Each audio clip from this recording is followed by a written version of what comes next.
See, by far and large, I was holding additional charge here. I checked up this one after I joined over here. I checked up the fiscal phase of this council, where I came to know that there are lots of outstanding dues from house tax areas as well as from trade license holders, and that there are very many people where trades have been conducted without obtaining the licenses.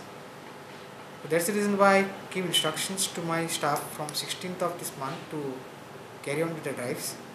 Till now we have conducted about at various places we've seen about 14 shops which were conducting trade without obtaining the license, and this drive will obviously continue so as to nail down each and every culprit who is conducting trade without the licenses. So I would really earnestly request each and every Vasco car to come forward and register with the council for the purpose of obtaining the trade, for conducting the trade.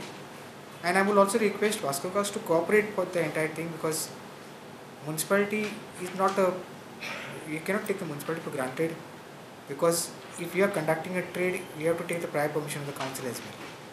So I also earnestly request the house tax, residential house tax occupiers to come forward and pay their dues, so that the mounting areas vis-a-vis their houses are not increasing over the period of years.